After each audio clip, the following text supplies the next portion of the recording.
Hello दोस्तों, easy learn with Saurabh YouTube channel पर आपका स्वागत है। जैसा कि मैंने आपको कल की वीडियो में जीन पियाजे के नैतिक विकास सिद्धांत को विस्तृत रूप से समझा दिया था, आज के हम अपनी इस वीडियो में पांचवा सिद्धांत, जो कि कोहलबर्ग का नैतिक विकास का सिद्धांत नाम से जाना जाता है, इस सिद्धांत के बारे में चर्चा करेंगे। चूंकि मैंने कल आपको बताया था मोरल डेवलपमेंट नैतिक विकास से दो मनोवैज्ञानिक संबंधित है। उन दोनों मनोवैज्ञानिकों के मैंने कल आपको नाम बताए थे। पहले मनोवैज्ञानिक का नाम था जीन पियाजे, जिन्होंने नैतिक विकास का पहला सिद्धांत दिया। उसके बाद नैतिक विकास से जो दूसरे मनोवैज्ञानिक संबंधित है वो है कोहलबर्ग। कोहलबर्ग ने भी नैतिक विकास का सिद्धांत दिया। बस अंतर इतना है कि कोहलबर्ग ने जो नैतिक विकास का सिद्धांत दिया वो विस्तृत रूप से दिया और जीन पियाजे के नैतिक सिद्धांत के बाद प्रस्तुत किया। तो नैतिक विकास के सिद्धांत में हमने कल पहला सिद्धांत पढ़ लिया था, जिसे जीन पियाजे का नैतिक विकास का सिद्धांत कहा जाता है। लेकिन आज के हम अपनी इस वीडियो में कोहलबर्ग के नैतिक विकास सिद्धांत को पढ़ेंगे।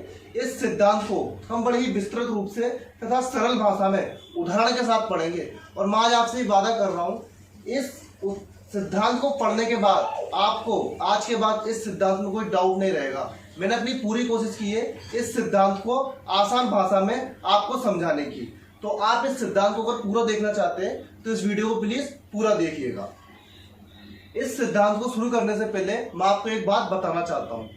आप लोगों के मन में एक सवाल जरूर आ रहा होगा कि मैं सबसे पहले साइकोलॉजी में इन सिद्धांतों को ही क्यों पढ़ा रहा हूँ, क्योंकि अभी तक मैंने जीन पियाजे का संज्ञानात्मक विकास का सिद्धांत, जेरोम ब्रूनर का ज्ञानात्मक विकास का सिद्धांत, लेव वाइगोत्स्की का सामाजिक सांस्कृतिक सिद्धांत और जीन पियाजे का नैतिक विकास सिद्धांत, ये 4 सिद्धांत कंप्लीट करा दिए। और आज की मैं अपनी इस वीडियो में नैतिक विकास के सिद्धांत को कंप्लीट करा रहा हूँ, वो भी किसका? कोहलबर्ग का। तो आपके मन में एक प्रश्न ये आना चाहिए कि मैं सबसे पहले इन सिद्धांतों को क्यों ले रहा हूँ। तो देखो, मैं आपको क्लियर कर देता हूँ कि किसी शादी में सारे रिश्तेदार होते हैं। उस शादी में अगर बड़े बुजुर्ग ना हो तो वो शादी नहीं मानी जाती। जिस प्रकार एक शादी में बड़े बुजुर्गों का जो सम्मान होता है, उनकी जो रेस्पेक्ट होती है, उनकी जो प्रेजेंस होती है, मतलब उनकी उपस्थिति जो होती है वो अनिवार्य होती है ना, ऐसे ही शिक्षक भर्ती परीक्षाओं में ये जो सारे सिद्धांत मैं आपको पढ़ा रहा हूँ ना, 8 से 10 या 20-25 सिद्धांत में पढ़ाऊंगा, ये साइकोलॉजी के बड़े बुजुर्ग है और ये हर शिक्षक भर्ती परीक्षा में आपको मिल जाएंगे। तो सबसे पहले हम साइकोलॉजी के बड़े बुजुर्गों का सम्मान करते हैं, इन सारे सिद्धांतों को पढ़ लेते हैं, क्योंकि हर शिक्षक भर्ती परीक्षाओं में 2 प्रश्न लेकर आएंगी सारे के सारे सिद्धांत। तो आपकी 28 नंबर की साइकोलॉजी बचेगी।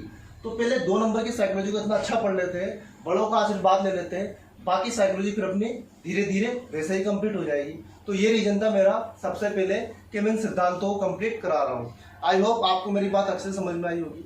चलो आज का सिद्धांत शुरू करें। ठीक है, देखो आज के सिद्धांत का नाम है नैतिक विकास का सिद्धांत। ये कौन सा सिद्धांत है नैतिक विकास का, जो किसने दिया? कोहलबर्ग ने। Moral development theory by Kohlberg. अब देखिए इस सिद्धांत में क्या होगा। कोहलबर्ग ने जीन पियाजे के नैतिक विकास सिद्धांत को आधार मानकर अपना एक बहुत बड़ा सिद्धांत दे दिया नैतिक विकास का। इसको ही कोहलबर्ग का नैतिक विकास का सिद्धांत कहते हैं। और कोहलबर्ग ने जो नैतिक विकास का सिद्धांत दिया, ये विस्तृत रूप से दिया, बहुत बड़ा दिया। इसमें अच्छी अवस्थाएं बताई, उनकी उप अवस्थाएं बताई, उन उप अवस्थाओं की उम्र बताई और उस उम्र में पाए जाने वाली विभिन्न प्रकार की नैतिकता में जो बदलाव होगा उसको कोहलबर्ग ने बताया। अब देखिए कोहलबर्ग ने जो सिद्धांत दिया था, इसका मुख्य आधार क्या है मैं वो आपको बताता हूँ। कोहलबर्ग ने जो नैतिक विकास का सिद्धांत दिया, इसका मुख्य आधार था हिंज नामक व्यक्ति की एक कहानी। कोहलबर्ग ने हिंज नामक एक व्यक्ति था, उसकी कहानी का अध्ययन किया और उसी के आधार पर अपना नैतिक विकास का सिद्धांत दिया। तो अगर आपको कोहलबर्ग के नैतिक विकास सिद्धांत को समझना है तो आपको उस हिंज नामक व्यक्ति की कहानी को अच्छे से सुनना होगा और अच्छे से उस कहानी को अपने माइंड में रखना होगा। क्योंकि अगर वो कहानी अपने अपने माइंड में रखी तो ये सारी जो अवस्था है ना और ये सारी जो उप अवस्था है ये आपको बहुत अच्छे से समझ में आएगी। तो मैं अब हिंज वाली कहानी सुनाने जा रहा हूँ, जिसका अध्ययन कोहलबर्ग ने किया था। तो कोहलबर्ग ने हिंज नामक व्यक्ति की कहानी का अध्ययन किया। वो कहानी इस प्रकार से कि यूरोप एक देश होता है, वहां पर एक व्यक्ति रहता है, उस व्यक्ति का नाम है हिंज। हिंज काफी निर्धन व्यक्ति होता है, बहुत गरीब होता है, उसके पास ज्यादा पैसे नहीं रहते। वो दिन के 200 रुपये कमा लेता है और अपनी रोजी रोटी चला लेता है। एक दिन क्या होता है हिंज की जो पत्नी होती है वो किसी गंभीर बीमारी से पीड़ित हो जाती है। अब वो बीमारी ऐसी है कि अगर उसकी दवाई उसकी पत्नी को नहीं दी गई तो उसकी पत्नी मर जाएगी। तो हिंज क्या करता है, मेडिकल स्टोर पर जाता है और बताता है कि भाई मेरी पत्नी इस भयंकर बीमारी से पीड़ित है, आप मुझे वो दवाई दे दो। अब देखिए मेडिकल वाले के पास वो दवाई है, लेकिन मेडिकल वाला इस बात को जानता है कि पूरे यूरोप में ये दवाई मेरे अलावा और किसी के पास नहीं है। तो मेडिकल वाला क्या करता है, हिंज का फायदा उठाने की कोशिश करता है। उस दवाई की कीमत होती है 100 रुपये और वो मेडिकल वाला हिंज को कितनी बताता है कि इस दवाई की कीमत है 1 लाख रुपए। हिंज अचंभित हो जाता है, हिंज को झटका लगता है। हिंज बोलता है इतने पैसे तो मेरे पास नहीं है। हिंज बोलता है मेरे से आप 200 ले लो, 300 ले लो, कृपया करके मुझे ये दवाई दे दो। लेकिन वो मेडिकल वाला तो क्या है, हिंज का फायदा उठाना चाहता है, क्योंकि वो दवाई हिंज को कहीं और मिलेगी नहीं यूरोप में। हिंज के दोस्त मेडिकल वाले से अटक रही है, तो हिंज को वो व्यक्ति मेडिकल वाला दवाई नहीं देता। हिंज उसके सामने खूब रोता है, खूब गिड़गिड़ाता है, खूब रिक्वेस्ट करता है प्लीज मुझे दवाई दे दो, मेरी पत्नी की जान चली जाएगी। लेकिन वो मेडिकल वाला हिंज को दवाई नहीं देता है। हिंज रोते हुए अपना मायूस मुंह लेकर घर चला आता है। अब घर पर वो अपनी पत्नी को देखता है तो उसकी पत्नी तड़प रही होती है। तो उस टाइम पे क्या है, हिंज के माइंड में अपनी पत्नी की दुर्दशा देखी नहीं जाती उससे। तो वो क्या करता है, रात के 2 या 3 बजे मेडिकल स्टोर पर वापस जाता है। अब देखता है कि मेडिकल स्टोर बंद है और उस मेडिकल स्टोर पर लगा हुआ है एक बहुत बड़ा ताला। तो हिंज क्या करता है, हथौड़ा लेता है, उस ताले को तोड़ता है, मेडिकल खोलता है, उस दवाई की चोरी करता है और चोरी करके अपने घर आ जाता है और उस दवाई को अपनी पत्नी को दे देता है। उसकी पत्नी उस दवाई को खाकर पूरी तरीके से ठीक हो जाती है। अब देखिए ये पूरी कहानी किसने पढ़ ली, कोहलबर्ग ने। अब ये पूरी कहानी जो इन्होंने पढ़ी, इस कहानी में से कोहलबर्ग ने 2 शब्द निकाले।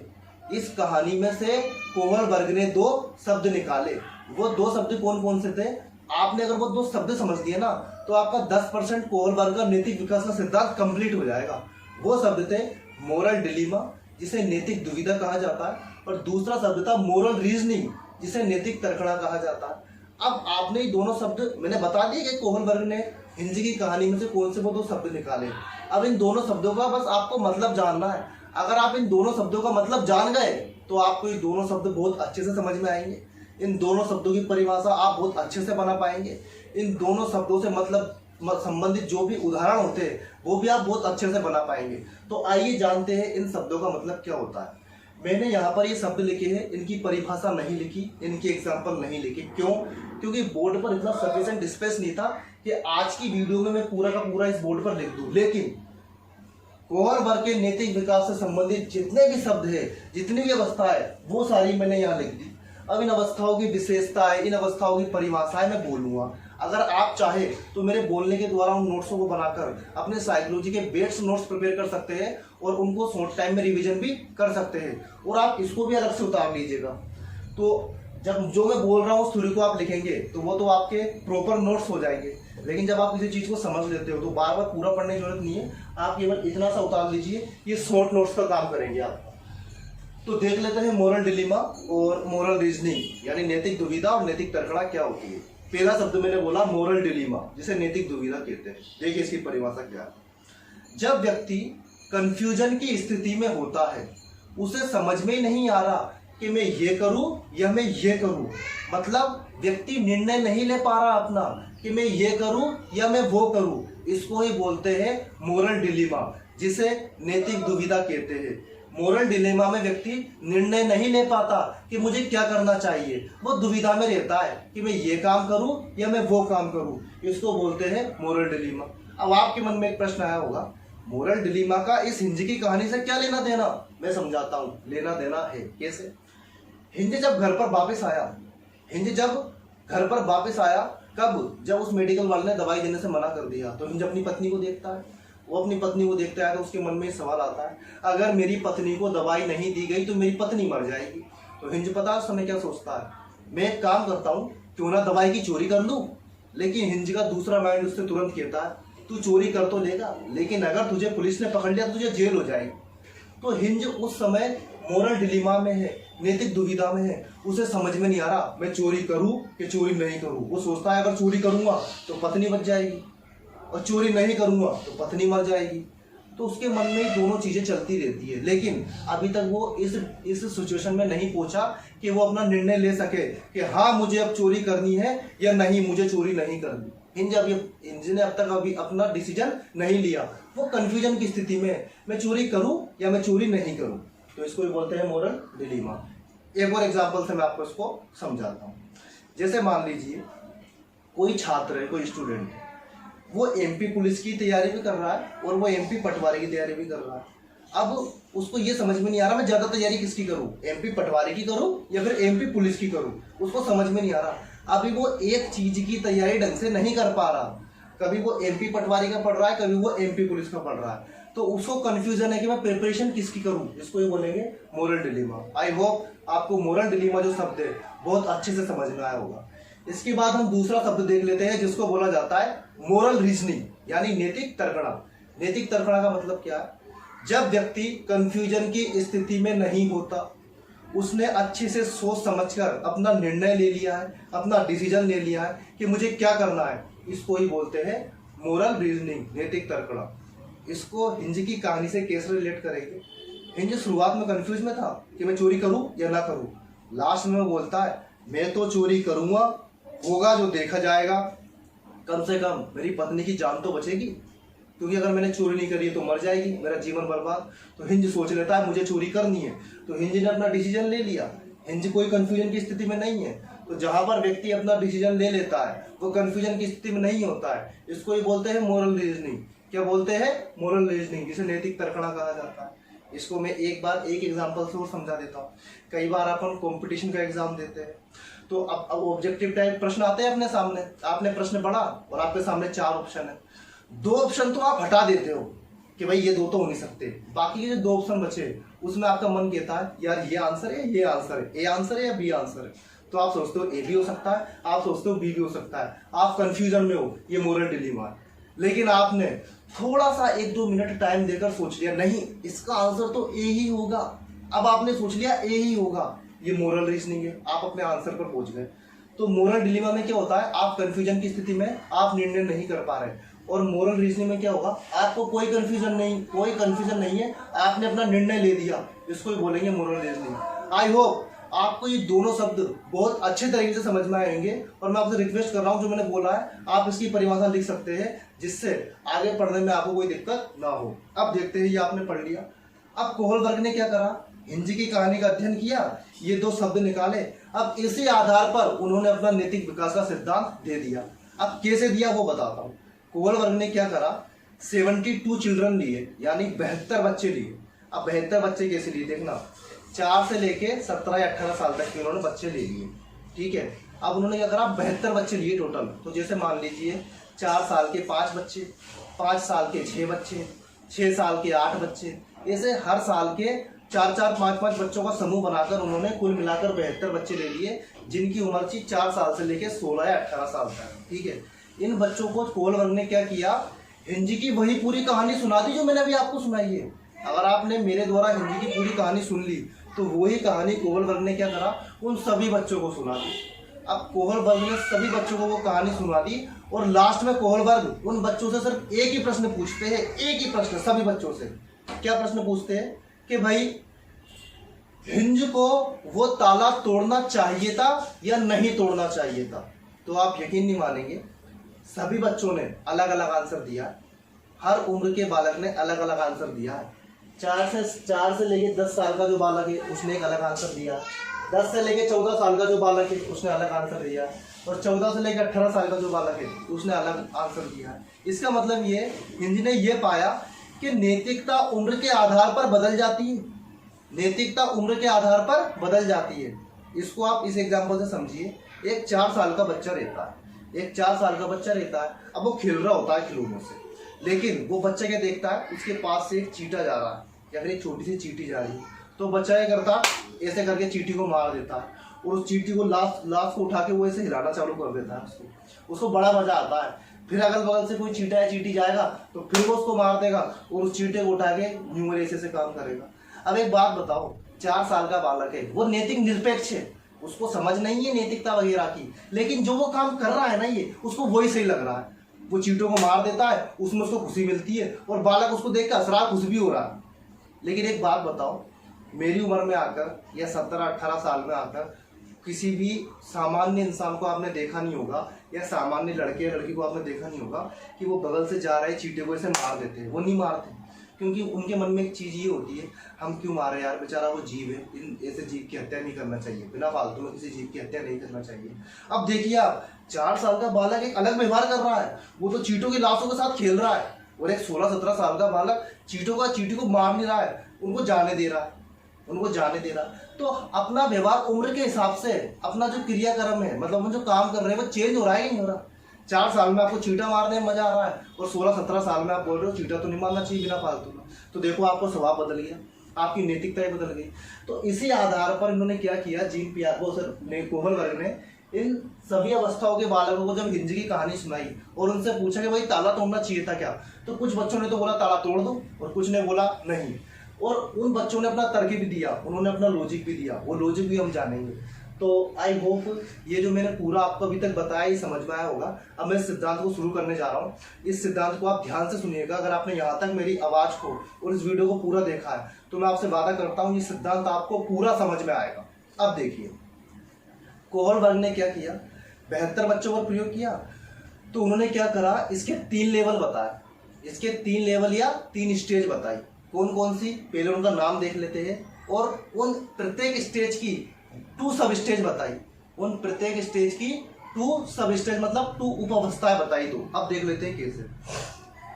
पहले लेवल का या पहली स्टेज का नाम है प्री कन्वेंशनल स्टेज। तो देख लिया, आपको एक शब्द याद रखना है, कन्वेंशनल स्टेज। बस आपको एक शब्द याद रख लेना है, कन्वेंशनल स्टेज। आपको तीनों स्टेजों के नाम याद हो जाएंगे, ये मैं आपसे वादा कर रहा हूँ। देखिए कैसे, आपको एक शब्द याद रखना है, कन्वेंशनल स्टेज। पहले तो आप इसके आगे प्री लगा दो, तो पहला लेवल आपका, पहली स्टेज आपकी खत्म, प्री कन्वेंशनल स्टेज। ठीक है, इसका टाइम पीरियड कितना होता है भाई, 4 से 10 वर्ष, और हिंदी में इसको बोलते हैं प्राक रूढ़िगत नैतिकता का स्तर। अब देखिए, हिंदी वाले नाम अक्सर चेंज होते रहते हैं। स्टार्टिंग में जब मैं सिद्धांत को पढ़ता था तो मैं हिंदी वाले नाम पढ़कर ही चला जाता था। तो होता क्या था, पेपर में ये ऑप्शन मिलता ही नहीं था। इसका उदाहरण दे रखा, लेकिन ये ऑप्शन मिलता ही नहीं था, तो वहां मैं खुद इसमें चल जाता था, मोरल डिलीमा में मैं खुद कंफ्यूजन रहता था, यार क्या आंसर क्या आएगा इसका। तो इससे बचने का एक ही रास्ता, इसका आप इंग्लिश नाम याद रख ले, क्योंकि ये वाला ऑप्शन आपको इसी भाषा में और इसी तरीके से लिखा हुआ मिलेगा। क्योंकि जब आप पेपर देते हो तो वो हिंदी और इंग्लिश दोनों में रहता है, तो आप इंग्लिश वाला ऑप्शन देख लीजिएगा, तो इसमें आपका फायदा होगा। तो मैं आपको रिकमेंड करूंगा, मैं खुद हिंदी मीडियम से हूँ, फिर भी मैं आपको रिकमेंड करूंगा कि आप इंग्लिश वाला ऑप्शन ही याद रखें, आपके लिए लाभदायक यही होगा। प्री कन्वेंशनल स्टेज, इसका टाइम पीरियड आपको याद रखना है भाई, 4 से लेकर 10 वर्ष तक इसका टाइम पीरियड होता है। इसके बाद आपको क्या करना है, दूसरा स्टेज का आना, प्री कन्वेंशनल में से प्री हटा दो, सिर्फ लिख दो कन्वेंशनल स्टेज, जिसको बोलेंगे रूढ़िगत नैतिकता का इसका स्तर। इसका टाइम पीरियड होता है 10 से 14 साल। ये दूसरा लेवल या दूसरा स्टेज का नाम खत्म। तीसरा लेवल और तीसरी स्टेज के नाम के लिए आपको कन्वेंशनल स्टेज के आगे पोस्ट लगा देना है, तो मैंने लगा दिया पोस्ट कन्वेंशनल स्टेज, और इसका टाइम पीरियड होता है 14 वर्ष के बाद। 14 वर्ष के बाद मतलब 14, 15, 16, 17, 18, 19, 20, इतना मान लो आप, इतने वर्ष तक, यानी 14 वर्ष के बाद पोस्ट कन्वेंशनल स्टेज का टाइम पीरियड रहता है। पोस्ट का मतलब होता है उत्तर, यानी बाद में, या परा या पश्चिम। उत्तर रूढ़िगत नैतिकता का स्तर 14 वर्ष के बाद। आई होप तीनों नाम तो अभी आपको ये याद हो गए होंगे, बस मैंने अभी नाम याद करने की बोली है, इन नामों को समझाया नहीं मैंने। अब इन नामों को समझाऊंगा तो इस सिद्धांत भी आपको बहुत अच्छे से समझ में आएगा। तीनों स्टेज आपको अच्छे से याद हो गई है। अब देखिए प्रश्न कहाँ से आता है, प्रश्न आता है कि सब स्टेज से। पहली वाली स्टेज की 2 सब स्टेज है, 1, 2। दूसरी वाली स्टेज की 2 सब स्टेज है, 1, 2। तीसरी वाली स्टेज की 2 सब स्टेज है, 1, 2। अब इनको पढ़ना है और इनसे संबंधित विभिन्न प्रकार के एग्जाम्पल देकर कोहल वर्ग के नैतिक विकास सिद्धांत में से हर साल शिक्षक भर्ती परीक्षाओं में एक प्रश्न तो कम से कम पूछ लिया जाता है। अब अगर आपने ये समझ लिया तो ये मान लीजिए आपका सिद्धांत कंप्लीट, और आपको ये समझ में तभी आएगा जब आपने वो हिंदी की कहानी को अच्छे से सुना होगा। अगर आपने हिंदी की कहानी को अच्छे से समझ लिया तो कोहल वर्ग का नैतिक विकास का सिद्धांत है वो आपको बहुत अच्छे से समझ में आएगा। अब देख लेते हैं भाई क्या है इनका मतलब। तो देखिए, पहला प्रश्न तो ये पूछा जाएगा कि कोहल वर्ग के नैतिक विकास सिद्धांत की कौन सी स्टेज नहीं है, तो आपको तीनों स्टेज के नाम याद होना चाहिए। 3 ऑप्शन तो ये मिलेंगे, चौथा कोई सा और मिल जाएगा, प्री ऑपरेशनल स्टेज, तो वो नहीं है। ठीक है, इसके बाद इसका टाइम पीरियड कितना होता है, हर स्टेज का याद होना चाहिए। पहली वाली का 4 से 10, दूसरी का 10 से 14 और तीसरी का 14 के बाद। इसकी सब स्टेज देख लेते हैं क्या है, और इसमें बालक बताएगा नैतिकता क्या है या क्या नहीं है। तो देखो पहली स्टेज का नाम punishment and obedience orientation. Punishment and obedience orientation यानी दंड एवं आज्ञा पालन उन्मुखता। अब भाई क्या है ये पनिशमेंट एंड ओबीडियंस? तो ध्यान रखना, punishment and obedience pre conventional stage का सब पार्ट होता है। पहले तो आपको याद रखना है, जो 4 से लेके 10 वर्ष की अवस्था के बीच में आ जाता है। अब इसमें क्या होगा, इस प्रकार के बालकों को क्या करता है कोहल वर्ग, हिंज की पूरी कहानी सुना देता है कि भाई हिंज ने ऐसा ऐसा ऐसा ही कर दिया, लास्ट में उसने ताला तोड़ा। तो कोहल वर्ग पूछ रहा है बताओ बच्चों, हिंज को ताला तोड़ना चाहिए था या नहीं तोड़ना चाहिए था? तो पता है ये बच्चे क्या बोलते हैं? ये बच्चे बोलते हैं ताला नहीं तोड़ना चाहिए था। अब मैं बताता हूँ क्यों बोलते हैं ऐसा, पर पहले मैं इसका मतलब बताता हूँ। पनिशमेंट एंड ओबीडियंस, पनिशमेंट एवं ओबीडियंस का मतलब है कि बालक नैतिकता का निर्णय इस आधार पर करता है कि अगर उसने कोई गलत व्यवहार किया तो उसको दंड मिलेगा। देखा है ना पनिशमेंट। इस अवस्था में या इस उपावस्था में बालक नैतिकता का निर्णय या नैतिकता का निर्धारण इस आधार पर करता है कि अगर उसने कोई गलत व्यवहार किया तो उसको दंड मिलेगा, और बालक हर संभव तरीके से उस दंड से बचने की पूरी कोशिश करेगा, और इस आधार पर वो अपनी नैतिकता का निर्णय देगा। अब देखना, इस अवस्था में बालक दंड से डरता है, पनिशमेंट नहीं मिल जाए उसको, इसलिए बोला गया है पनिशमेंट एवं ओबीडियंस ओरिएंटेशन, दंड एवं आज्ञा पालन उन्मुखता। अब देखिए यहाँ पर जब कोहल वर्ग ने उस बालकों से पूछा कि भाई हिंज को ताला तोड़ना था क्या, तो ये पता है क्या बोलते हैं? नहीं नहीं, हिंज को ताला नहीं तोड़ना था। कोहल वर्ग ने पूछा भाई क्यों नहीं तोड़ना था, तो पता है क्या बोलते हैं? भाई ताला तोड़ना गलत बात है, अगर ताला तोड़ेंगे तो हिंज को पनिशमेंट मिलेगी, हिंज को दंड मिलेगा, इसलिए हिंज को ताला नहीं तोड़ना चाहिए था। तो देखिए इसके आगे मैंने क्रॉस लगा रखा है, इसके आगे मैंने क्या लगा रखा है? क्रॉस लगा रखा है। तो इन्होंने क्या कर दिया है? मना कर दिया है कि भाई मैं ताला नहीं तोड़ेंगे। इसके बाद हम अगली अवस्था देख लेते हैं जिसका नाम है instrumental relativist orientation. Instrumental relativist orientation, इसका दूसरा नाम है इंडिविजुअलिज्म एंड एक्सचेंज। इसका दूसरा नाम है इंडिविजुअलिज्म एंड एक्सचेंज, जिसको हिंदी में बोला जाता है साधनात्मक सापेक्षता उन्मुखता या व्यक्तिकता और विनिमय। अब देख लेते हैं इसका मतलब क्या होता है। इसका मतलब ये है कि एक व्यक्ति, इसमें छोटा बालक ये सोचता है कि अगर मैं किसी का अच्छा कर रहा हूं तो सामने वाला मेरा भी अच्छा कर दे, अगर मैं किसी का भला कर रहा हूं तो सामने वाला मेरा भी भला कर दे, अगर मैं किसी के साथ नैतिक व्यवहार कर रहा हूं तो बालक बदले में मेरे साथ भी क्या करे? नैतिक व्यवहार करे। अगर बालक आपका भला कर रहा है तो आप भी बालक के साथ भला करें। इसको बोलते हैं मतलबी नैतिकता, इसको बोलते हैं मतलबी नैतिकता। मतलब कर मेरा भला तो होगा तेरा भला, मेरा अच्छा कर दे मैं तेरा अच्छा कर दूंगा। इसको ही बोलेंगे इंस्ट्रूमेंटल रिलेटिविस्ट ओरिएंटेशन यानी इंडिविजुअलिज्म एंड एक्सचेंज। एक्सचेंज मतलब विनिमय। अब देखिए कैसे कोहल वर्ग ने इस वाली स्टेज की यानी इस सब स्टेज के बालकों को हिंज की पूरी कहानी सुनाई, और कोहल वर्ग ने बोला कि भाई बताओ हिंज को ताला तोड़ना चाहिए था या हिंज को ताला नहीं तोड़ना चाहिए था? तो पता है इस अवस्था के बालकों ने क्या बोला? इसने बोला हिंज को ताला नहीं तोड़ना चाहिए था। ये मना करने लग गए, हिंज को ताला नहीं तोड़ना चाहिए था। कोहल वर्ग ने पूछा भाई क्यों नहीं तोड़ना चाहिए था? तो पता है उन्होंने क्या बोला कि भाई हिंज ने तो उस मेडिकल वाले के यहाँ चोरी कर ली और बदले में मेडिकल वाले को कुछ भी नहीं दिया, तो हिंज को ताला नहीं तोड़ना चाहिए था। मतलब दोनों तरफ से फायदा नहीं हुआ, केवल हिंज का ही तो फायदा हुआ, मेडिकल वाले का तो नुकसान हो गया।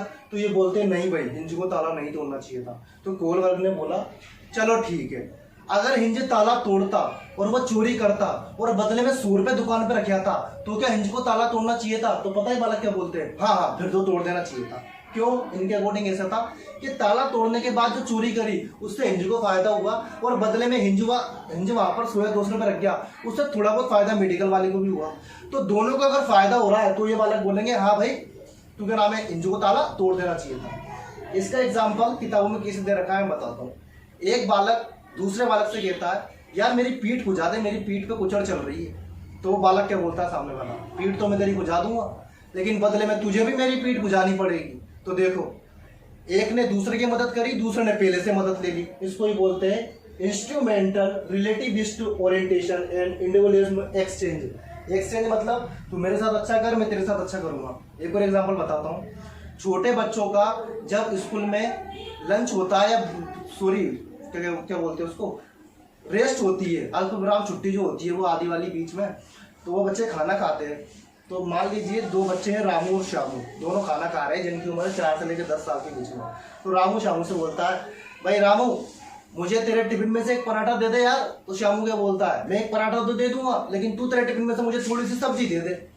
कहने का मतलब ये, तू मेरा भला कर, मैं तेरा भला कर दूंगा। इसको बोलेंगे इंस्ट्रूमेंटल रिलेटिविस्ट और orientation and individualism and exchange. आप इंग्लिश में ही नाम याद रखें, हिंदी वाला नाम मैंने यहाँ पर लिख दिया है। आई होप आपको ये दोनों सब स्टेज बहुत अच्छे से समझ में आई होगी। इसके बाद हम दूसरी स्टेज या दूसरा जो लेवल है, इसको कन्वेंशनल स्टेज बोला जाता है, इसकी सब स्टेज या सब पार्ट्स को समझेंगे। अब देखते हैं वो क्या होता है। पहले तो आपको याद रखना है कि कन्वेंशनल जो स्टेज होती है इसका टाइम पीरियड होता है 10 से लेके 14 वर्ष तक। अब देखिए इसके सब पार्ट्सों के नाम या सब स्टेज के नाम। Good boy and good girl, कितना अच्छा नाम लिखा है, गुड बॉय एवं गुड गर्ल। इसको बोल सकते हैं nice boy and nice girl. अच्छा लड़का या अच्छा लड़की बनने की उन्मुखता। अब इस चीज का मतलब क्या है मैं आपको समझा देता हूँ। गुड बॉय एवं गुड गर्ल जो सब स्टेज है, इसका मतलब ये है, इस अवस्था में बालक खुद को अच्छा बनाने का प्रयास करता है, दूसरों के सामने खुद को अच्छा बनाने का प्रयास करता है, लोग उसकी प्रशंसा करें, लोग उसकी तारीफ कर दे। बालक ये नहीं चाहता कि कोई मेरी जरा सी भी बुराई कर दे, वो अपनी प्रसन्नता ही सुनना चाहता है, और वो हमेशा ऐसे काम करेगा जो अच्छे हो। वो बिल्कुल भी बुरे काम करना नहीं चाहेगा, ऐसे काम बिल्कुल नहीं करना चाहेगा जो कोई बुरे लड़के की या बुरी लड़की की हो। इस अवस्था में बालक या तो अच्छा लड़का बनने का प्रयास करेगा, और वो लड़की हुई तो वो अच्छी लड़की बनने की प्रयास करेगी। अब देखना कोहलवर क्या करता है, इनको हिंज की कहानी सुनाता है और पूछता है, बताओ भाई हिंज को ताला तोड़ना चाहिए था। तो पता है ये बालक क्या बोलते हैं, ये बालक बोलते हैं नहीं नहीं नहीं, हिंज को ताला नहीं तोड़ना चाहिए था। कोहलवर पूछता है कि इनको ताला क्यों नहीं तोड़ना चाहिए था, हिंज को ताला क्यों नहीं तोड़ना चाहिए था। तो ये बालक क्या आंसर देते हैं, ताला तोड़ना तो बेड लोगों का काम है, ताला तोड़ना बुरे लोगों का काम है, अच्छे लड़के या अच्छा लड़कियां तो कभी ताले तोड़ते ही नहीं है। तो हिंज ने ताला तोड़ा तो वो तो बेड बॉय हो गया, वो तो बेडमैन हो गया, वो तो बुरा आदमी हो गया, उसको ताला नहीं तोड़ना चाहिए। अगर वो ताला नहीं तोड़ रहा तो भैया वो गुड आदमी है, यानी गुड बॉय है वो। इन्होंने ये तर्क दिया। तो आई होप आपको ये वाली सब स्टेज में अच्छे समझ में आ गई। इस स्टेज में बालक बोलेगा कि भाई ताला नहीं तोड़ना चाहिए था। इसके बाद अगली इसकी सब स्टेज देख लेते हैं, लॉ एंड ऑर्डर ओरिएंटेशन। इसको हिंदी में बोला जाता है कानून एवं व्यवस्था उन्मुखता। अब देखिए लॉ एंड ऑर्डर ओरिएंटेशन क्या है। लॉ का मतलब होता है कानून, ऑर्डर का मतलब होता है आदेश या व्यवस्था। अब एक बात बताइए, कानून की जो व्यवस्था होती है क्या उनके नियमों का उल्लंघन किया जा सकता है? कॉमन सेंस से बताइए, नहीं। तो इसमें बालक यही बोलेगा कि भाई जो कानून होते हैं वो तोड़े नहीं जा सकते, कानून तोड़े नहीं जा सकते, कानून सबके लिए एक जैसे होते हैं। अगर एक जना कानून तोड़ेगा तो फिर सभी लोग कानून तोड़ेंगे। तो इस उम्र का बालक यानी इस स्टेज का बालक बोलेगा कि कानून का पालन करना ही होगा, चाहे फिर कोई भी हो, छोटा आदमी हो चाहे बड़ा आदमी हो। कानून और व्यवस्था सबके लिए एक जैसी होती है, उसको उसका पालन करना ही होगा, फिर वो अच्छा आदमी हो चाहे बुरा आदमी हो, सब पर लागू होगा। तो हिंज ने इनको कहानी कोहलवर ने इनको हिंज की कहानी सुनाई और इनसे पूछा कि भाई हिंज को ताला तोड़ना चाहिए था। फटाक से मना करते भाई मत तोड़ो ताला, हिंज को ताला नहीं तोड़ना चाहिए था। कोहलवर ने पूछा क्यों नहीं तोड़ना चाहिए था, तो वही आंसर, कानून और व्यवस्था सबके लिए एक है, चाहे वो हिंज हो चाहे वो कोहलवर हो चाहे वो बच्चे हो, सबके लिए कानून व्यवस्था एक जैसी होती है, इसलिए हिंज को ताला नहीं तोड़ना चाहिए था। तो यहाँ क्लोज लग रहा है, यहाँ पर भैया मना कर देते हैं ये कि हिंज को ताला नहीं तोड़ना चाहिए था। तो आई होप आपको ये वाली दूसरी सब स्टेज भी अच्छे से समझ में आई होगी। इसका तीसरा जो लेवल और तीसरी जो स्टेज है उसका नाम है पोस्ट कन्वेंशनल स्टेज। इसको हिंदी में बोला जाता है उत्तर रूढ़िगत नैतिकता का स्तर, जिसका टाइम पीरियड 14 वर्ष के बाद होता है। 14 वर्ष के बाद होता है मतलब 14 साल, 15 साल, 16 साल, 17 साल, 18 साल, 19 साल, 20 साल, कभी भी जा सकती है, बस 20 साल तक लीजिए आप। अब क्या होता है, इसके भी 2 सब पार्ट्स यानी 2 सब स्टेज, इनके भी नाम देख लेते हैं, देख लीजिए। पहला नाम है social contact orientation. Social contact orientation क्या है भाई, हिंदी में इसका नाम है सामाजिक अनुबंधन उन्मुखता। इस लाइन का मतलब क्या है, इस सब स्टेज का मतलब क्या है वो बताता हूँ।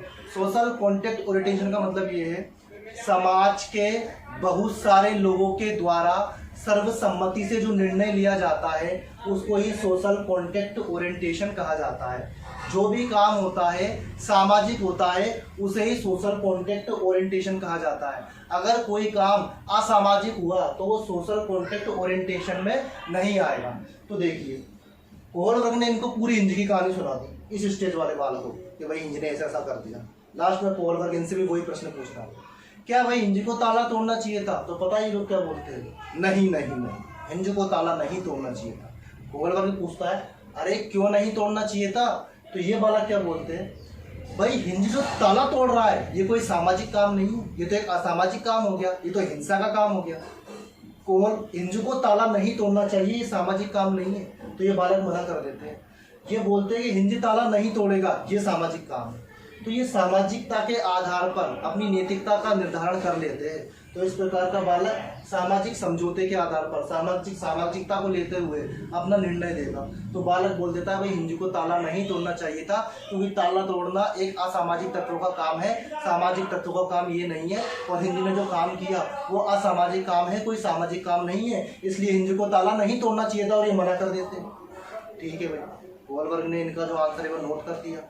इसके बाद कोहलबर्ग ने दूसरी सब स्टेज दी, यूनिवर्सल एथिकल प्रिंसिपल्स ओरिएंटेशन, जिसको हिंदी में बोला जाता है सार्वभौमिक नैतिक सिद्धांत उन्मुखता। अब देखिए इस वाली स्टेज का मतलब क्या है, इसका मतलब ये है कि बच्चे की अंतरात्मा से जो आवाज आएगी, बच्चे का मन जो कहेगा कि मुझे ये कर देना चाहिए, बच्चा वही नैतिकता करेगा। फिर चाहे समाज कुछ भी सोचे, फिर चाहे सामने वाला व्यक्ति कुछ भी सोचे, उसकी अंतरात्मा से जो आवाज आएगी ना, बालक वही काम करेगा। और इसको ही बोलेंगे यूनिवर्सल एथिकल प्रिंसिपल ओरिएंटेशन। इस लाइन का मतलब तो समझे ना, आपके अंतरात्मा से जो आवाज आएगी, इसका मतलब ये उसका मन, उसका दिल जो बोलेगा ना कि ये कर, तो बालक वही कर देगा और बालक के अकॉर्डिंग वो ही नैतिकता है। आगे समझे। अब देखिए कैसे कोहलबर्ग ने इस सब स्टेज के बालकों को भी हिंज की पूरी कहानी सुना दी। और लास्ट में इनसे भी वही प्रश्न पूछ रहा है कोहलबर्ग कि भाई हिंज को ताला तोड़ना चाहिए था क्या? तो पता है ये बालक क्या बोलते हैं, हाँ हिंज को ताला तोड़ देना चाहिए था। ये बोलते हैं हाँ हिंज को ताला तोड़ देना चाहिए था। तो कोहलबर्ग कहता है क्यों भाई, ताला क्यों तोड़ देना चाहिए था? तो पता ये क्या बोलते हैं, अरे सर हिंज को ताला इसलिए तोड़ देना चाहिए था कि अगर हिंज ताला नहीं तोड़ता तो उस बेचारे की पत्नी मर जाती। गलती तो उस दुकानदार की है जो 100 रुपये की दवाई को हिंज को 1 लाख रुपए में बेच रहा था। तो गलत काम तो वो दुकान वाला कर रहा था, हिंज ने तो एक अच्छा काम किया, अपनी पत्नी बचा ली। अगर छोटी सी चोरी से किसी की जान बच जाती है तो फिर वो कोई बड़ी बात, कोई गलत बात नहीं मानी जाएगी। तो ये इनकी अंतरात्मा से आवाज आई कि भाई हिंज की पत्नी की जान बचाना बहुत जरूरी था, उसने चोरी कर ली, कोई दिक्कत नहीं है। तो ये बोल देते भाई ताला तोड़ दो। तो देखो आपने क्या सीखा, कोहलबर्ग ने 3 तो स्टेज बताई या 3 लेवल बताया, उसकी कुल मिला के 6 सब स्टेज हो गई, प्रत्येक स्टेज की 2 सब स्टेज, तो कुल मिला के 6 सब स्टेज है, 6 सब लेवल है। अब देखिए हर लेवल पर बालक अलग अलग आंसर दे रहा है, जबकि प्रश्न एक ही पूछा जा रहा है। कोहलबर्ग एक ही प्रश्न पूछ रहा है कि तोड़ देना चाहिए ताला कि नहीं तोड़ देना चाहिए। तो इस वाली सब स्टेज में तो बालक बोल रहा है तोड़ देना चाहिए, इस वाले में बोल रहा है कि अगर दोनों का भला हो जाए तो सॉरी, इस वाली स्टेज में बोल रहा है बालक नहीं तोड़ना चाहिए, इस वाली में बालक बोल रहा है दोनों का भला हो रहा है तो तोड़ दो, एक का भला हो रहा है तो मत तोड़ो। इस वाली में दोनों में बालक कहता है भैया मत तोड़ो ताला। यहाँ पर पहली वाली में बालक बोलता है ताला मत तोड़ो, दूसरी वाली में बोलता है बालक ताला तोड़ दो। तो देखिए हर सब स्टेज में बालक अलग अलग तरीके से अपनी नैतिकता का निर्धारण कर रहा है, और वो अपनी नैतिकता का निर्धारण, ये जो मैंने समझाया है ना इन शब्दों का मतलब, इन्हीं के आधार पर कर रहा है। तो आप इन शब्दों को जो मैंने लिखा है, इनकी परिभाषा मैंने बोली थी, आप उनको लिख लीजिएगा, तो ये आपके परमानेंट माइंड में स्टेबल हो जाएंगे और आपको ये सिद्धांत हर बार अच्छे से समझ में आया करेगा। आई होप आपको ये पूरा सिद्धांत आज बहुत अच्छे से समझ में आया होगा। इसमें 2 लाइन और रह गई, वो कंप्लीट कराता हूँ, उसके बाद ये पूरा सिद्धांत आपका कंप्लीट हो जाएगा। यहाँ पर लिखा है 72 का मतलब है कोहलबर्ग ने कुल मिलाकर 72 बच्चों पर प्रयोग किया था, 72 बच्चों पर प्रयोग किया था। एक और लाइन यहाँ लिखी हुई है, ये DSSB में आया हुआ क्वेश्चन है, नैतिक तर्कणा का वर्ष कितने साल तक को कहा जाता है? तो आपको याद रखना है नैतिक तर्कणा मतलब मोरल रीजनिंग का वर्ष कहा जाता है 10 से लेके 16 साल तक की उम्र के बालकों के लिए। कौन सा मोरल रीजनिंग का समय कौन सा रहता है? 10 से लेके 16 साल तक। आई होप आपको ये पूरा वीडियो बहुत अच्छे से समझ में आया होगा। मैंने अपनी पूरी कोशिश की है आपको कोहलबर्ग का जो नैतिक विकास का सिद्धांत था वो बहुत आसान भाषा में और बहुत अच्छी तरीके से समझाऊं। फिर भी अगर मेरे द्वारा समझाने में कोई कमी रह गई या आपको लगता है कि सर ने जो समझाया है इसमें मुझे कुछ डाउट है, तो आप कमेंट सेक्शन में मुझे अपना सजेशन दे सकते हैं, अपना कोई डाउट पूछ सकते हैं, मैं वहाँ पर आपको रिप्लाई जरूर करूँगा। अगर ये वीडियो आपको पसंद आई है तो इस वीडियो को लाइक कीजिए और इस वीडियो को शेयर कीजिए। जब आप वीडियो को लाइक करते हैं तो मुझे मोटिवेशन मिलता है, मुझे बहुत अच्छा लगता है और मैं अपने आप में और इम्प्रूवमेंट करूँगा। और अगर आप मुझसे साइकोलॉजी बनना चाहते हैं तो इस यूट्यूब चैनल को सब्सक्राइब कर लीजिए और बेल आइकन दबाना ना भूलें। आपने इस वीडियो को देखा और मुझे पूरा सुना, इसके लिए आपका बहुत बहुत धन्यवाद। Thank you.